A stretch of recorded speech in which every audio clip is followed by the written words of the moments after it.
शेत शिवार या यूट्यूब चॅनलमध्ये तुमचं पुन्हा एकदा स्वागत आहे.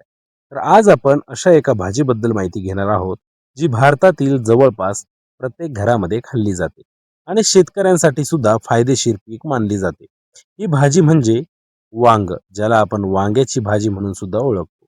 दिसायला साधं असलं तरी वांग्याचा इतिहास, पोषण मूल्य आणि जगभरातील वापर खूपच रंजक आहे. वांग्याची शास्त्रीय ओळख सोल्यानम मेलोगेना अशी आहे. इतिहास पाहिला तर वांग्याची उत्पत्ती प्रामुख्याने दक्षिण आशिया आणि भारत परिसरात झाली असं मानलं जातं. आणि नंतर ते आशिया, मध्य पूर्व आणि अगदी युरोपमध्ये देखील पसरलं. प्राचीन काळात वांग्याचा उल्लेख चीनमध्ये एका कृषी ग्रंथात सापडतो, जो इसवी सन 544च्या आसपास लिहिला गेला होता.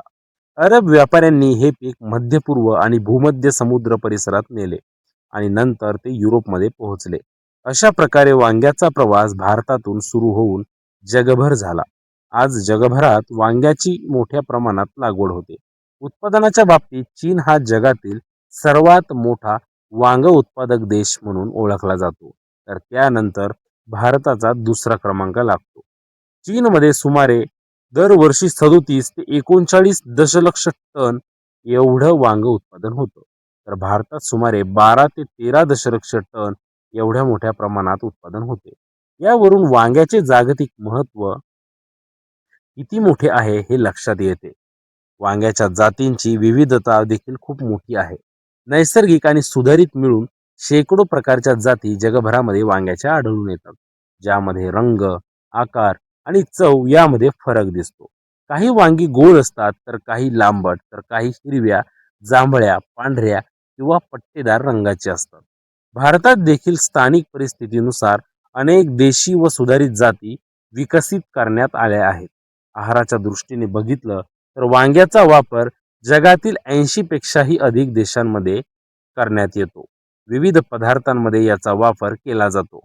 आशिया, मध्य पूर्व, आफ्रिका आणि युरोपमधील अनेक देशांमध्ये वांग्याचे बनलेले विविध पदार्थ अत्यंत लोकप्रिय आहे.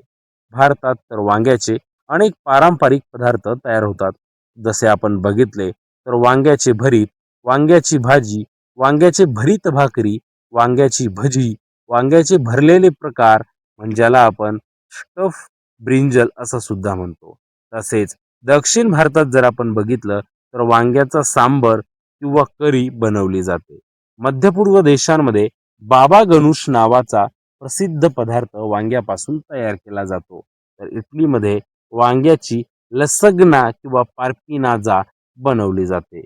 आरोग्याच्या दृष्टीनेही वांग्याचे फायदे महत्त्वाचे आहेत.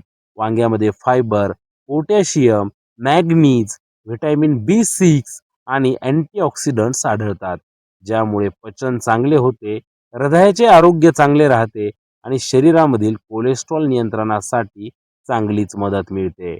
वांग्यामध्ये कॅलरी कमी असल्यामुळे वजन नियंत्रण ठेवण्यासाठी सुद्धा उपयुक्त मानलं जातं. भारतामध्ये वांग्याची लागवड जवळपास सर्वच राज्यांमध्ये होते, पण उत्पादनाच्या बाबतीत जर आपण बघितलं तर पश्चिम बंगाल, ओडिशा, बिहार आणि महाराष्ट्र ही राज्य प्रमुख मानली जातात. विशेष करून पश्चिम बंगाल राज्य भारतामध्ये सर्वाधिक वांग्याचं उत्पादन करणारं राज्य म्हणून ओळखलं जातं. अशा प्रकारे साधी वाटणारी वांग्याची भाजी इतिहास, पोषण आणि शेती या तिन्ही दृष्टीने खूप महत्त्वाची आहे. भारतातून सुरू झालेला हा प्रवास आज जगभर पोहोचला आहे आणि विविध संस्कृतींमध्ये वांग्याचे वेगवेगळे स्वादिष्ट पदार्थ तयार केले जातात. तर मित्रांनो, तुम्हाला ही माहिती कशी वाटली ते नक्की कमेंटमध्ये सांगा. अशाच शेतीविषयक आणि माहितीपूर्ण व्हिडिओंसाठी आपल्या शेत शिवार या यूट्यूब चॅनलला सबस्क्राईब करायला विसरू नका. धन्यवाद.